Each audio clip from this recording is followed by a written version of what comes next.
These files of Lieutenant Joe Kenda. First, a heinous crime that poses more questions than answers. This case was tragic. It was unheard of. Who would do something like that? At this point, we don't know if we have a lunatic out there. Some of the very best people do horrible things when they become mentally ill. That'd be very frightening, man, to know that killing is going on, and I'm next. Then, a chance encounter leads to an explosion of white-hot rage. They spin over and moment him out. The blood. To catch the killer, Kenda must separate fact from fiction. Well, I'll be damned. If there's a hairline crack in 2 stories, drive a wedge through that crack and see where it leads you.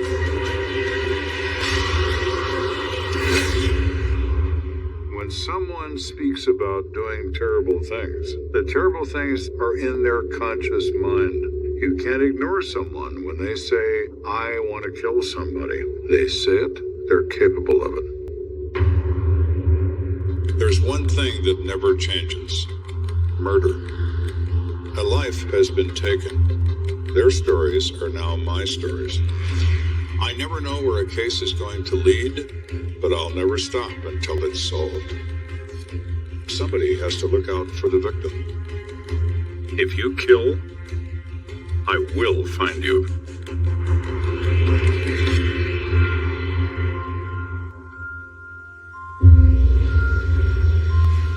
As the first rays of dawn grace Colorado Springs, Joe and Kathy Kenda are having a lazy Sunday morning.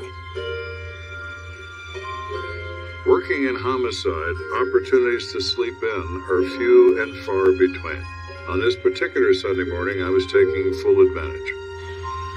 The only thing that woke me up were kids. If I heard them just whimper, I was awake. Other than that, it was like, I need my sleep. Joe, did you hear that? What was that? I don't know. Sounds like a cop knock. A cop knock is a kind of knock that will wake the dead. Why wouldn't they just call? I'm not sure. Something's not right. You stay here, I'll be right back.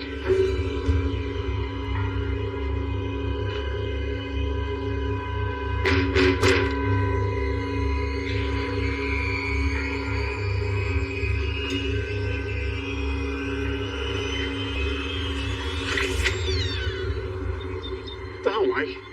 You forgot how to use a telephone? Sorry, Detective. A drunk knocked out a telephone pole last night. All the phones are down in the area. Sergeant Lloyd needs you on a homicide right away on West Espanola. Joe, Sorry, honey. I'll go make some coffee. Yes, sir. This one's really bad. They killed the whole family, even the kids. Christ. All right, tell him I'm on the way. Yes, sir. Before Kenda heads out, he makes the necessary stop.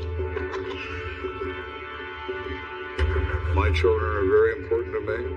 I'd always look at them sleeping in their beds as I was leaving, thinking, I'm glad you're with me and your mother. It was a kid. Yeah. 2. When there were kids involved in a murder, that affected him. He had a change somewhat in his demeanor. You go do what you have to do, detective, and you'll be just fine, okay? Okay. I love you. I love you too.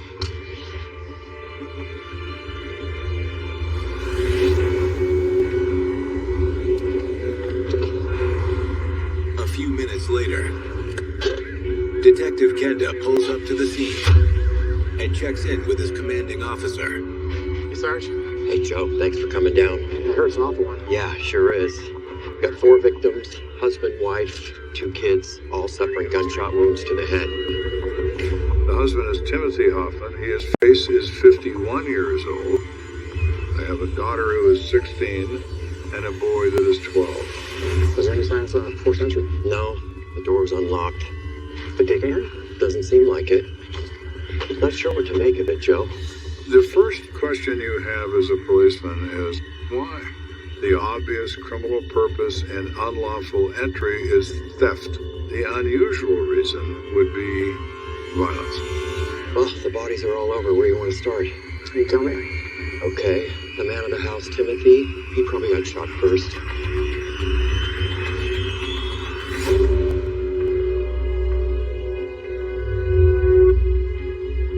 I see an adult male in a sleeping position on his left side, and he has a single entry gunshot wound at the hairline of the right temple. This looks like it was extremely close range. I doubt he even woke up.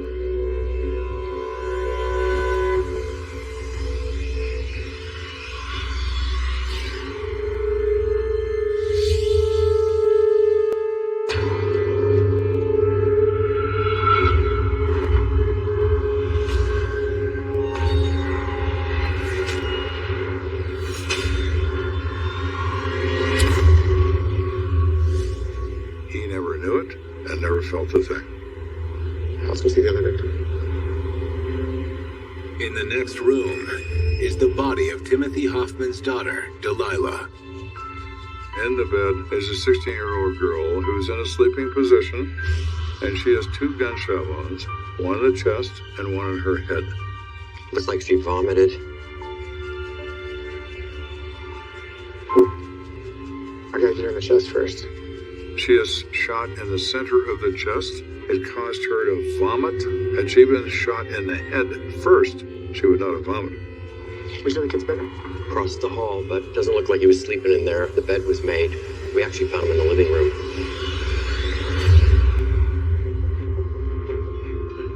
The third victim is a 12-year-old boy. He's on the sofa. There is used Kleenex. It's obvious the kid is sleeping on the sofa because he's sick.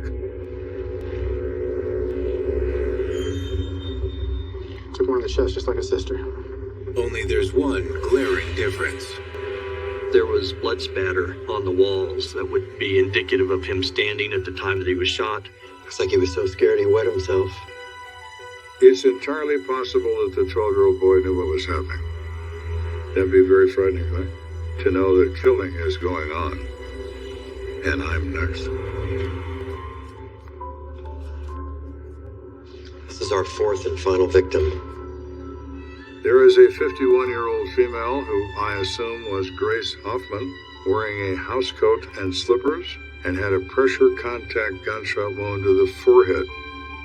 In her hand is a .22 caliber pistol. Murder-suicide? Well, it certainly appears that way, but can't jump to any conclusions just yet. To have a woman kill the people she supposedly loved, her family, seems very strange and unusual. Look how the gun's lying perfectly in her hand. Yeah, you don't see that very often. It is very, very unusual that the weapon remains in their hand. Upon death, the hand opens, the gun is heavier than the hand, the gun falls. Come to think of it, when do you ever see someone shoot themselves right in the middle of the forehead? I mean, it's not unheard of, but it's really, really rare. Her bullet wound was not what would be the classic self-induced gunshot wound, which just didn't add up at the moment. And you said there wasn't any forced entry? That's right. So maybe someone rings the door. Is everything okay? I need to speak with Timothy. He's asleep. Can't this wait until the morning? I need to speak with him.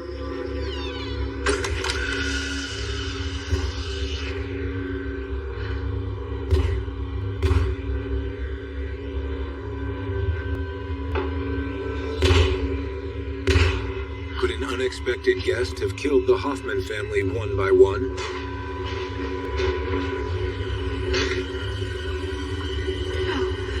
No, please, no. And then planted the gun in Grace's hand to make it look like a murder-suicide. Whoever did this was mentally disturbed.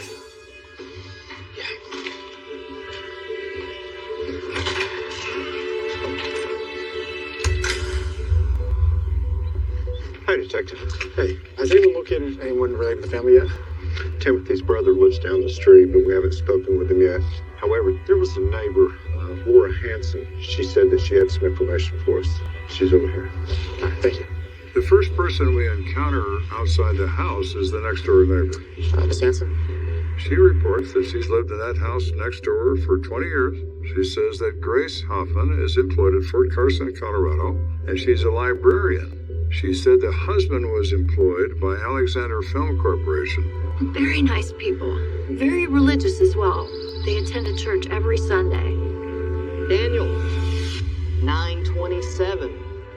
The ruler will make a treaty with the people for a week, but after, he will put an end to the sacrifices and offerings, and on the wing of abominations will come one who will destroy. They were very involved in their church. In Jesus Christ's name we pray. Amen. They were very strict parents, but strict in a loving kind of way. So, how did your report go? I just think I got it really good. It's really such a nice project. For all intents and purposes, the Hoffmans seemed like an all-American family. Do you think of anyone who might want to do this to him? Not exactly, but I have my suspicions. What do you mean? Well, Timothy's brother, Brody, there's something off about him. The brother lives down the street? Yes. Why'd you say that? He's odd. One time I actually caught him stealing my mail. Now that raises an alarm with me. This person, at a minimum, marches to the beat of a different drummer. What's more, as a member of the extended family, Brody is one of the few people who would have been allowed inside the Hoffman house in the middle of the night. Is everything okay? I need to speak to Timothy. He gives me the creeps. He just does things you and I wouldn't do. When she said that to me, my thought was, I don't think I would shoot everybody in the house, but maybe he would.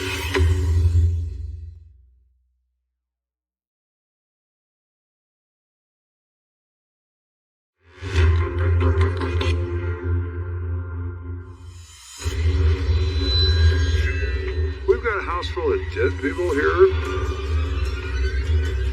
The question becomes, at whose hand? We learn about this odd man out who is the brother who lives close by. But why would Brody Hoffman want to kill his brother Timothy's entire family?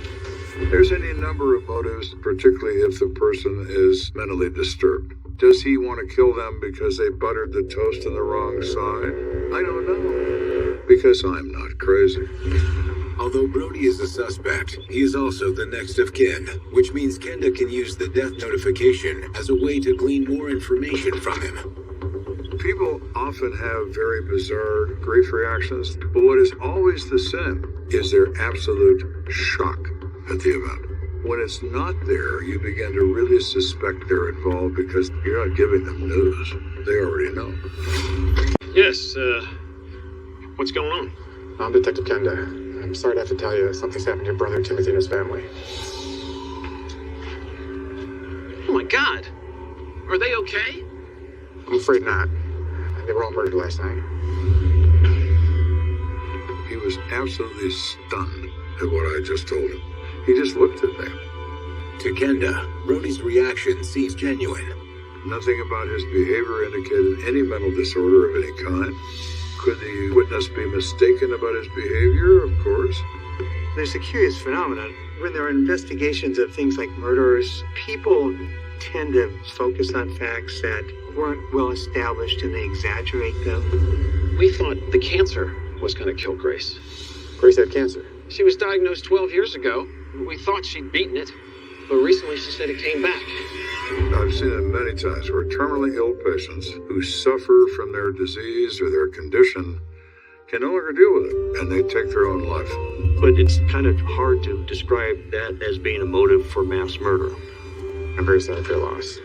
We'll send someone over to talk to you. Thank you. With Brody seemingly uninvolved in the crime, Kenda must find a new angle to work. Anytime when you're conducting an investigation, you're going to find out everything you can about your victims. That includes visiting their place of employment, talking to their co-workers. Kenda starts at Fort Carson, where he meets with one of Grace's fellow librarians, Mary Sidbury. What can you tell me about Grace? Lately, she's been different. She describes her as being somewhat nervous, a little bit high-strung. Was she distressed about anything in particular? Well, Grace stresses about a lot of things, but first and foremost, of course, the cancer. She talked about it a lot, that she was sick and the cancer had come back. She showed signs of anxiety, not sleeping, things were bothering her. Last week, she was really on edge. There were two things that happened, starting with her daughter being suspended from school. We found out the daughter had been caught with some marijuana. Grace, being the strong religious person that she was kind of contrary to her beliefs. I told Grace that it was just a phase and Delilah would grow out of it, but she would not let it go. She went on and on about how society was corrupting her kids. And now what was the second stressor? Oh, it's been in the news about the president with a deal for peace in the Middle East. Yeah, the Camp David Peace Accord. President Sadat and Prime Minister Begin will sign 3 copies of the Treaty of Peace. The prior week before this event, there was a major peace accord announced. It was an agreement between Egypt and Israel that any hostilities would never happen again. At the time, everyone thought that this would bring peace to the whole region. President Sadat and Prime Minister Begin will sign a letter to President Carter recording agreement between Egypt and Israel implementing the Camp David frameworks. She did not think that was a good thing. Really? She said there was a prophecy from the Bible. In Revelations, that's supposedly one of the signs that the end is near. I think the cancer just gave her a gloomy outlook over everything in her life. And then last month, she was in the hospital for a week. I got the impression the prognosis wasn't good. Well, thank you for your time. To learn more about Grace's prognosis, Kenda visits her doctor at Penrose Hospital. It was so sad to hear about what happened to Grace and her family. I'll help in any way I can. Well, I was hoping you could tell me a little about how Grace has been dealing with her cancer. Well, I haven't actually had Grace as a patient for very long, but my understanding is her cancer had been in remission. Remission? Yes, or at least it As healthy as could be. I'm confused. If Grace didn't have cancer, then why didn't you hospitalize her for a week? Oh, there must be a misunderstanding. I'm not Grace's oncologist. I'm her psychiatrist. Well, my. Now, why does this woman need a psychiatrist?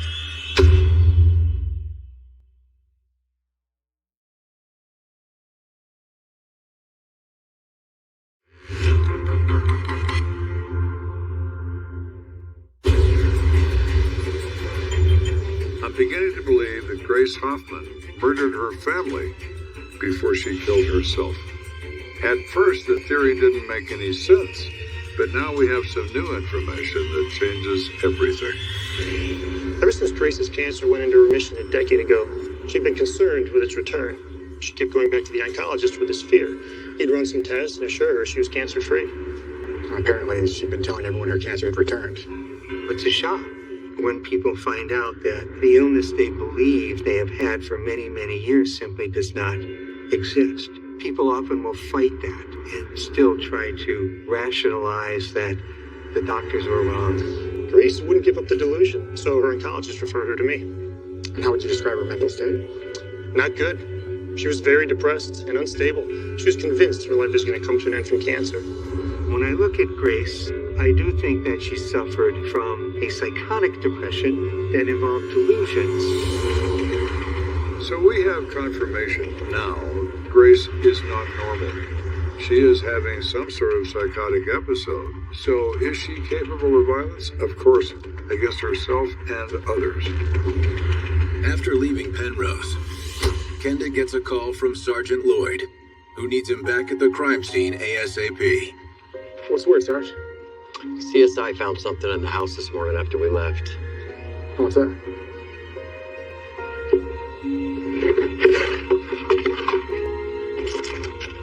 Very neatly folded within this box, the last will and testament of Grace Hoffman, the last will and testament of Timothy Hoffman,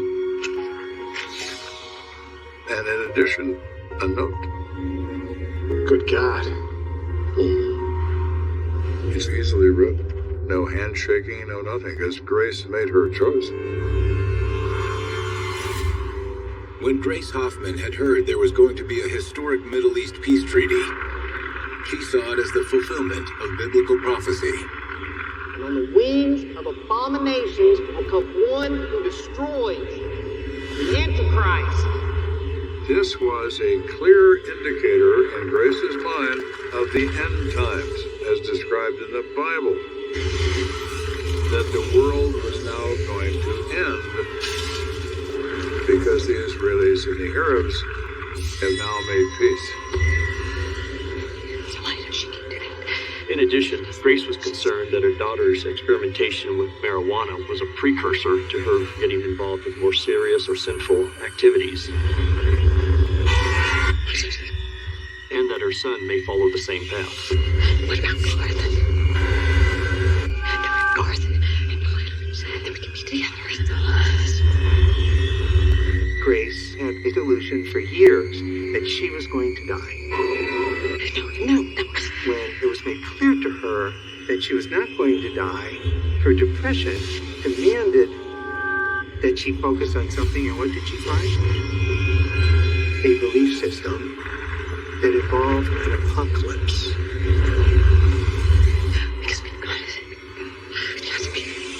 Since the world is ending, and oh, by the way, I'm dying of cancer. Well, then why don't we all just go together?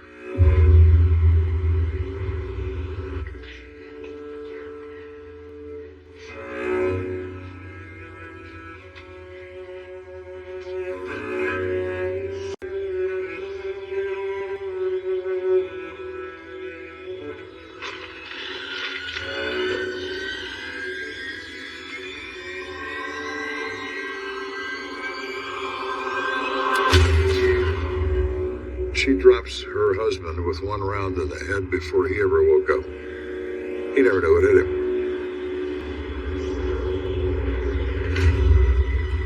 She immediately went in her daughter's room. It's okay, sweetie. Just go back to sleep.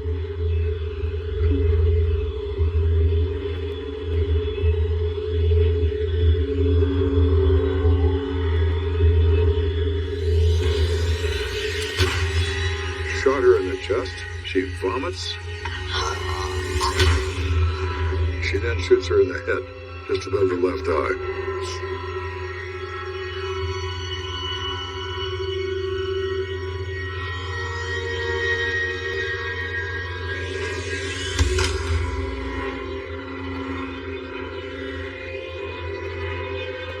She goes out in the living room where the son is sleeping on a sofa.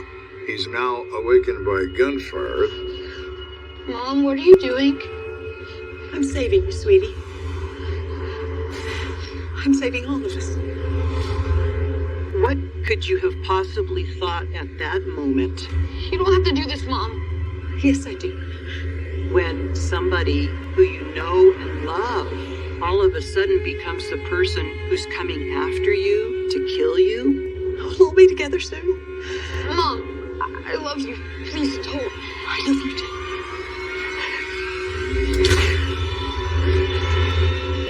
She shoots him in the head, and he falls back dead on the sofa.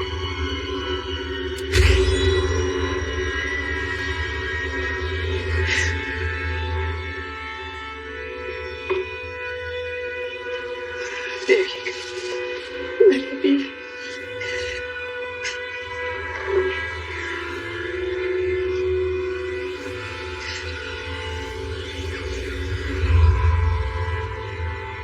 And then she goes into the kitchen.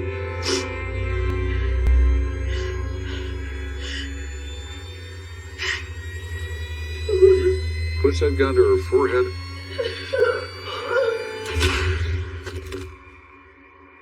And is dead before she hits the floor.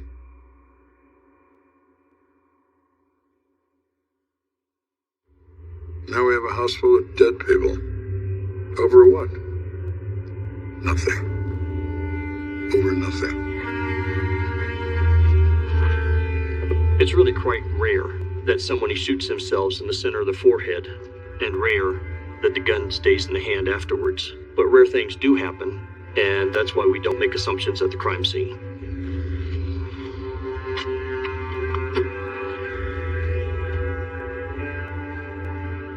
And with that, the case is officially closed.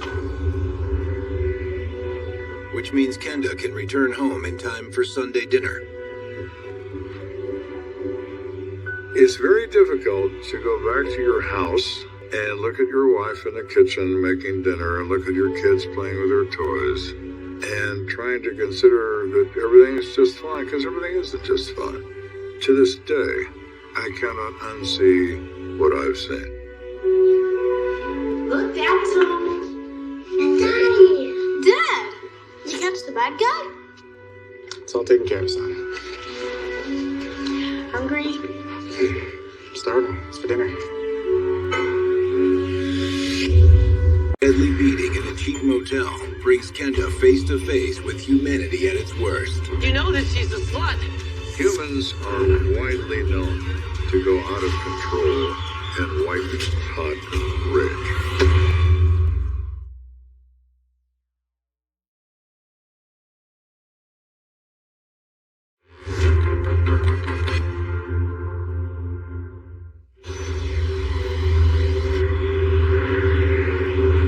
It's 1 a.m. at the Corsica Motel, and Joyce Thigpen is counting down the hours until her shift is over. Front desk. Joyce. Hey, Ricky, what's up? She gets a call from one of her residents. This is one of those motels where people rent by the week, and so she knows this guy. Wait, what? Okay, I'll be right there. And he said, hey, somebody broke into our room. Ricky! Charlene, what happened? Did the guy get away? No, he's still in there. I really let him have it, though. Is he alright? Yeah, we'll be fine. Come take a look.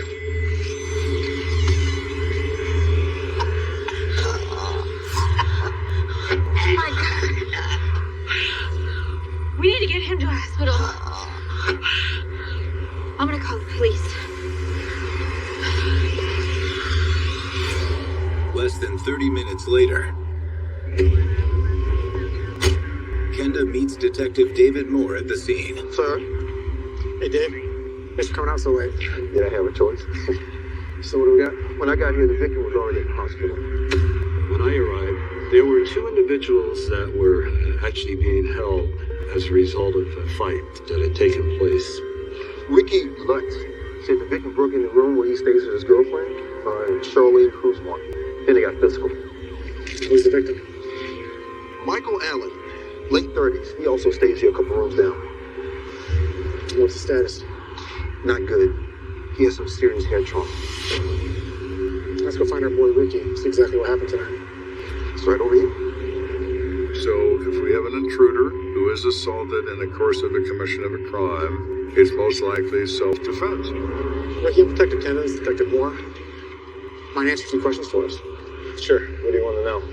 Can you tell us what happened tonight? Okay, so Charlene and I are in our room watching TV, and this guy just busts in.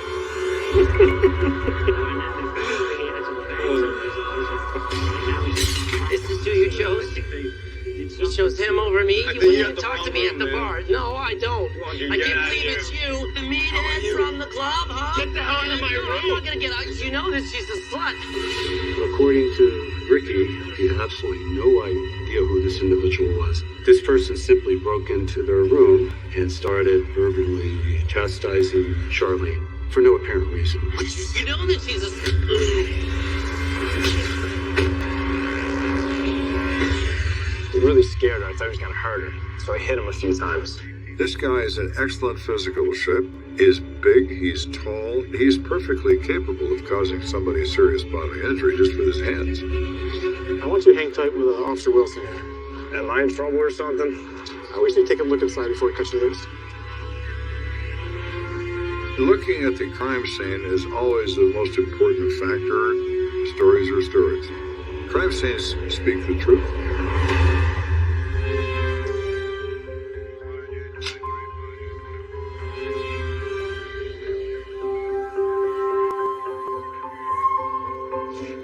Just a few times, huh? Right.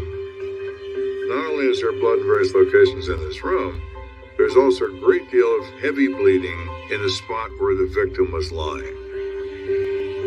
It's a lot of blood. The evidence in the room suggests an enormous fist fight that goes on in this place.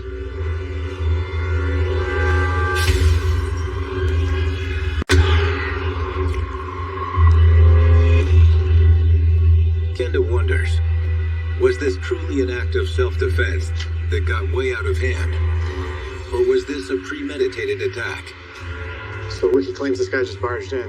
Mm-hmm. Any signs of forced entry? Nope, doesn't look like it. Think they left the door unlocked? In this neighborhood? That'd be crazy. True. We're considering what was said to us, and it's not adding up very well. In hopes of learning more about what happened, Kenda and Moore turned to their only eyewitness, Charlene Krusmark. Oh, you know Ricky.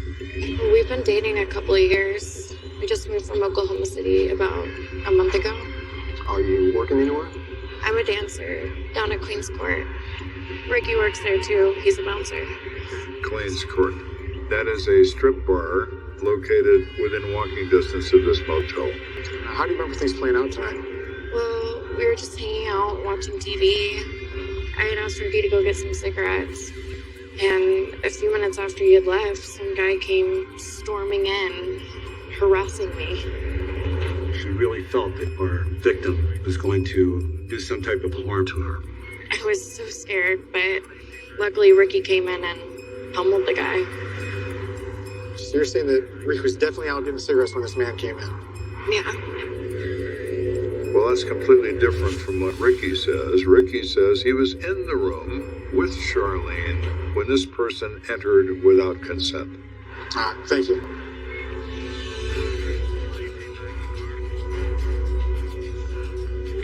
I should take these two downtown. Make sure you keep them separate. If there's a hairline crack in 2 stories, drive a wedge through that crack and see where it leads you. It may lead you to the truth. What are you thinking? There's a history here they don't want us to know about. To me, to Sergeant Kenda, it was a clear possibility that there was an ongoing relationship. And certainly that raised flags and also a motive as to what may have taken place. Hoping to find a clue that can connect Michael Allen to the couple. Yikes. Kenda and Moore take a look at his room with manager Joyce Thigpen. The first thing police were able to learn about Michael by looking in his room was that he was a big drinker. That caused a lot of problems? No, not really. More of a happy drunk. He's always making people laugh. Michael used to write songs. He even wrote one for me one time. He's just very entertaining and kind of happy-go-lucky and is looking for love in all the wrong places. He definitely liked women, though. I feel all he ever talks about is going to the Queen's Court. Oh, really? We have a woman who works in a strip bar. We have a victim who's a regular in that strip bar. That certainly leads one to conclude there's a prior relationship here. We just don't know what it is. Sergeant, there's something you're going to want to say. Okay, let's go take a look. Thank you. You're welcome.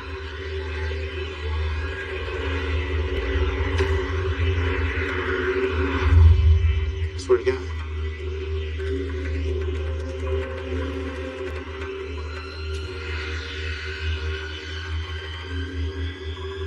Well, I'll be damned.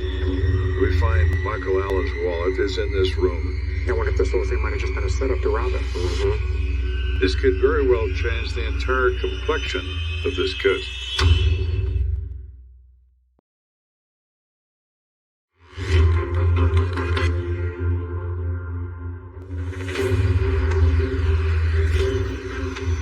We are looking into the vicious beating of Michael Allen. At first it seemed this could be a case of self-defense, but now we found something that may suggest otherwise. Well, I'll be damned. We find Michael Allen's wallet. So you got your money back?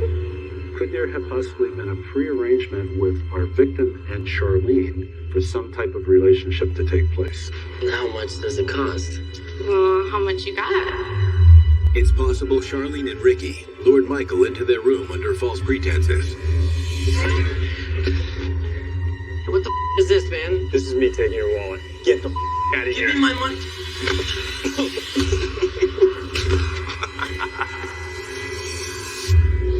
Sergeant, there's something else. I just got word from the hospital that the victim didn't make it. So we're not dealing with a serious assault. We're dealing with a murder. Thank you. Go ahead and bag it. As day breaks, Kenda and Moore head to the Queen's Court Lounge in an effort to learn more about Michael Allen's potential relationship with dancer Charlene Krusmark. You ever seen this guy before? He looks kind of familiar. Can't be sure. Well, we led to believe that he comes to Austin. So does every other man in town. Okay, then, what can you tell me about one of your dancers, Charlene Krusmark? Charlene just started working here a little while ago. She's okay. What about her boyfriend, Ricky? Ricky? That's a piece of work. Even though they've been there a short time, they thought Ricky was a little overly protective of her. The guy just doesn't listen. Like last night, he wouldn't leave when Charlene was on the floor.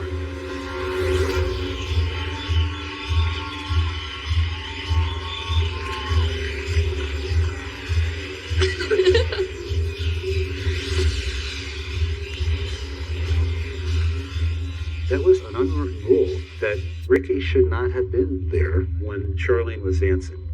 They didn't want any problems to take place if someone were to do something inappropriate.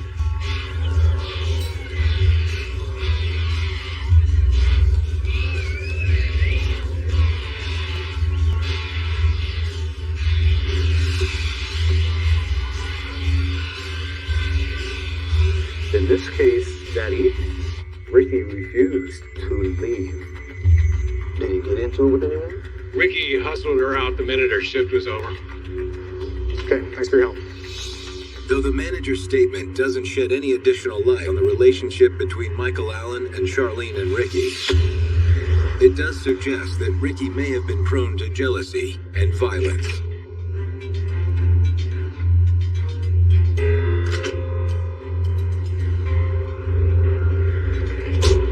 Morning, Ricky. Why am I still here?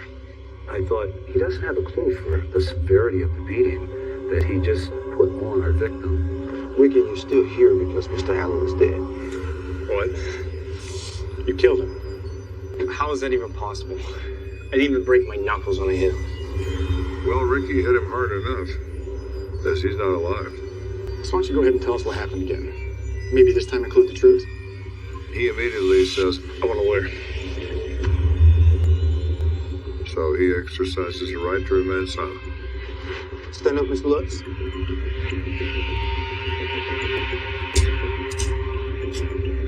With Ricky refusing to talk, Kenda and Moore decide to put the pressure on Charlene Krusmark. Hello, Charlene. Where's Ricky? He's on his way to county. I suggest you tell us exactly what happened last night, unless you want to join him. We already know you lied to us. Now tell us the truth. How exactly did Michael Allen end up in your room last night? She collapsed immediately. I said, let me tell you what happened. When Ricky and I were coming back from Queen's Court last night, we ran into this guy in the parking lot. We had never met him before, but he and Ricky really hit it off. Yeah, man. Hey, how's You're it from going? Queens, right? Queens Court? How's it going? Hey, it's good to see you. Michael. Hey, dude. What do you got in there? Oh, turkey whiskey, man. Hey, let's go inside and get cold. All right. Okay. Oh, actually, hey. Why don't you bring that inside and we hang out a little bit? All right, man. Sounds good. Cool, we'll put on a movie. So Michael came into the room, and all three of them sat around and drank. He's hilarious. He just came in there banging on the door, and he was like, "You're an idiot." We were just hanging out, having fun. But I kept getting a really weird vibe from the guy. He kept eyeing me and creeping me out. Then he pulled out his wallet. So, how much? For what? For the lady. What the f*** do you mean? on, dude. She's a hooker. Maybe she prefers to escort. What? I thought she was a prostitute. Charlene says that Ricky goes crazy.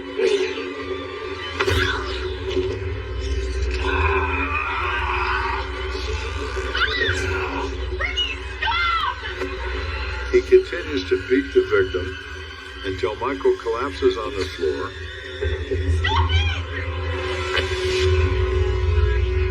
Then she says that Ricky sits on his chest and pounds his fists into his face repeatedly.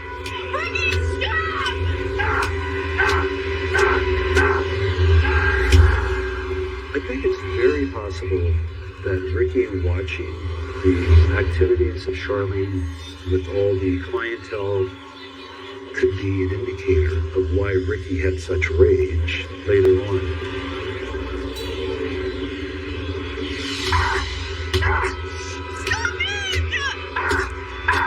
Think about it. If Ricky has been tamping it down as he watches Charlene dance, that may have been the last straw. And finally, Ricky stops.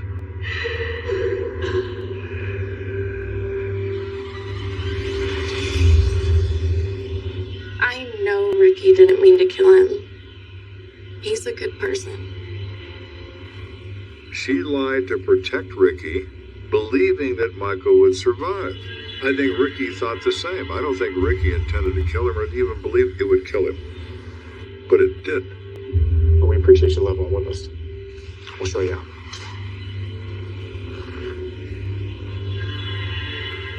Ricky Lutz is convicted of manslaughter and is sentenced to 10 years behind bars. Charlene Krusmark is not charged with any crime.